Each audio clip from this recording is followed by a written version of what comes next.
Allohga bo'lgan ishonch, hayot ne'mati, qalb xotirjamligi, ko'zlar quvonchi, saodatmandlar kuyi. Xotirjamlik va farovon hayotni istagan banda, Allohga bo'lgan ishonching qani? Pokiza juftni istagan yigit, Allohga bo'lgan ishonching qani? Saodatli kunni istagan banda, Allohga bo'lgan ishonching qani? Qarzdor banda, Allohga bo'lgan ishonching qani? Musibatlarni boshidan ko'tarishiga bandalar, Allohga bo'lgan ishonchimiz qani? Gunohkor bandalar, gunohlarni kechirishiga bo'lgan Allohga bo'lgan ishonchimiz qani? Bizga mana shu ishonch naqadar kerak shu kunlarda. Suv bilan havodan ko'ra zarurroq bo'lgan ishonch. Bizda shu ishonch bormi? Axir Alloh menga duo qilinglar, ijobat qilaman degan, ishonmaymizmi? Allohdan ko'ra rozgo'roq kim bor? Axir Parvardigorimiz Alloh tanglik, kambag'allikdan keyin yengillik, boylikni ham paydo qilib degan so'zga ishonch qani? Tanglik, mashaqqatdan keyin kenglikni ham, boylikni ham beraman deyapti Alloh. Ishonmaymizmi? Ishonaylik birodarlar. Tushkunlikka tushmaylik. Har xil gaplarga quloq solavermaylik. Peshonamizga Alloh yozgandan oshcha narsa bo'lmaydi. Chunki hakimlardan biri aytgandek, yozilgan bo'lsa qayoqqa qoching? Yozilmagan bo'lsa nimadan qo'rqing? Yozibdimi? Qayoqqa borsang o'tib boradi o'sha narsa. Yozilmabdimi? O'tga tashlasa o't kuydirmayapti. Pichoq torsa pichoq kesmayapti. Suvga tashlasa oqizmayapti. Sahroda o'lmayapti. Chunki nima qilmagan? Yozmagan. Qani shunga ishonch? Parvardigor qalblarimizda o'zingga bo'lgan muhabbatni sobit qilgin. O'zingga bo'lgan ishonchimizni, tavakkulimizni mustahkam va quvvatli qilgin. O'zingni zikring, shukringlarni hidoyat qilgin.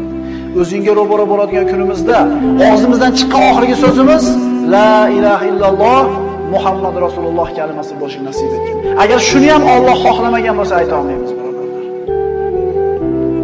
Alloh taolo siz bilan bizni mahzun bo'lmaslikka buyuradi. Alloh taolo siz bilan bizni o'ziga tavakkul qilishlikka buyuradi. G'am, qayg'u, huzn insonga nimani olib keladi? Alloh taolo siz bilan bizni man qilgan ish. Mahzun bo'lma. Hech qachon mahzun bo'lma. Chunki qayg'u seni o'tmishingdan bezovta qilib, kelajakdan xavotirga soladi. Oqibatda bugungi kuningni yo'qotasan. Hech qachon mahzun bo'lma. Chunki qalb qayg'u bilan ovora bo'lib, ruhing so'nib, yuzing nuri ketadi. Orzu umidlaring yo'q bo'ladi.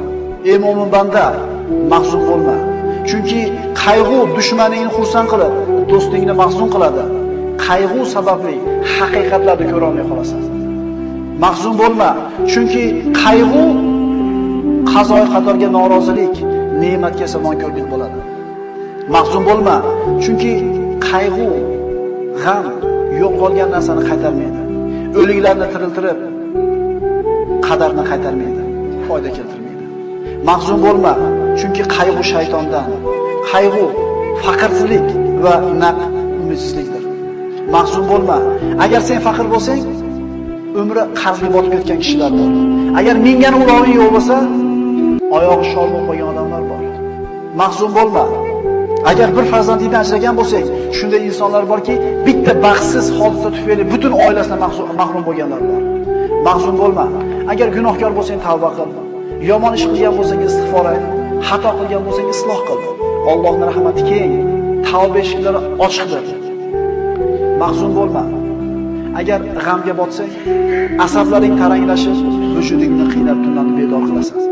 Mahzun bo'lma, chunki qazo qadar qalami ishini bitirgan, varaqlar qurigan, kitob yopilgan, undan oshiqcha ham kalom bo'lmaydi. Mahzun bo'lma. Mahzun bo'lma. Qo'lingdan ketgan narsaga g'am chekma.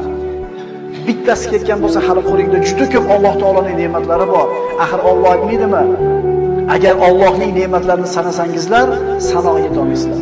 Bitta ko'zing o'yilgan bo'lsa, ikkinchisi turibdi. Ikkala ko'zing ketgan bo'lsa, quloqing, oyog'ing turibdi. Bitta ne'matdan mahrum bo'lgan bo'lsang, hali juda ko'p ne'mat bor. Mahzun bo'lma. Hasadgo'y, botil ahillarning tanqidlariga parvo qilma. Chunki ularning so'zlariga sabr qilishda senga ajr mukofot bor. Seni tanqid qilishlari seni qadringni belgilaydi. Axir odamlar o'lik itga so'z otmaylar.